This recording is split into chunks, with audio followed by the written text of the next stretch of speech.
జనసేన అధినేత పవన్ కళ్యాణ్ ఈరోజు జనసేన ముఖ్య నాయకులతో సమావేశమయ్యారు. పార్టీ బలోపేతానికి సంబంధించి వాళ్ళకి దిశానిర్దేశం చేశారు. అయితే కొద్దిసేపటి క్రితమే ఈ సమావేశం ముగిసింది. ఈ సమావేశంలో జనసేన అధినేత పవన్ కళ్యాణ్ జనసేన ముఖ్య నాయకులకి ఏం చెప్పారు ఏంటనేది కూడా ఇక్కడ ఉన్నటువంటి నాయకులను తెలుసుకునే ప్రయత్నం చేద్దాం. మనతో పాటు సామినేని ఉదయభాన్ గారు ఉన్నారు. ఆయన మనుషులు తెలుసుకుందాం. సో చెప్పండి, ముఖ్యంగా ఈరోజు మీ అధినేత మీకు ఏ విధమైనటువంటి దిశానిర్దేశం చేశారు? 25 పార్లమెంటు నియోజకవర్గాల నుంచి కూడా ప్రత్యేకంగా కమిటీలు వేయడం జరిగింది. జనసేన పార్టీని రాష్ట్రం మొత్తం మీద అన్ని రకాల కమిటీలు ఏర్పాటు చేయాలి, పార్టీని బలోపేతం చేయాలి.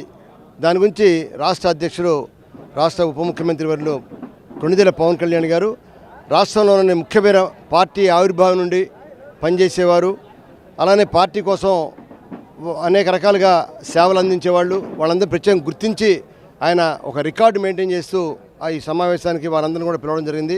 ఈ సమావేశంలో మొన్న సభ్యత్వం చేర్పించిన ఉద్యమి వారిని, అలానే సాధకుల వారిని, ముఖ్యుల్ని, అలానే ముఖ్య నాయకులు, ఆ పార్లమెంట్ కాన్స్టిట్యున్సీలో ఉన్న 7 నియోజకవర్గాల్లో ముఖ్య నాయకుల్ని ఆయన సెలెక్ట్ చేసి ఆ ముఖ్య నాయకులతో పాటు మరి పార్టీ క్రియాశీల సభ్యత్వం చేర్చిన వారిని కూడా జతపరిచి నియోజకవర్గాల వారీగా 7 నియోజకవర్గాల్లో సమావేశాలు ఏర్పాటు చేసి ఆ నియోజకవర్గంలో పార్టీని ముందుకు తీసుకెళ్ళడం కోసం, రేపు రాబోయే స్థానిక సంస్థ ఎన్నికలు పార్టీని బలోపేతం చేయడం కోసం ఇవాళ కమిటీలు ఏర్పాటు చేయని చెప్పి ఇవాళ దిశాని నిర్దేశం జరిగింది.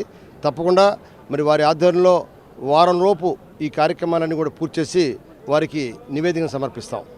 ఇది మొత్తంగా చూసుకుంటే ఏదైతే జనసేన అధినేత పవన్ కళ్యాణ్ పార్టీకి సంబంధించినటువంటి ముఖ్య నాయకులతో సమావేశమై ఇక భవిష్యత్ కార్యాచరణకు సంబంధించి కూడా వాళ్ళకి దిశానిర్దేశం చేశారు. ఇక జనసేన ముఖ్య నాయకులు కూడా గేరు మార్చి స్పీడ్గా ముందుకు వెళ్ళబోతూ ఉన్నారు.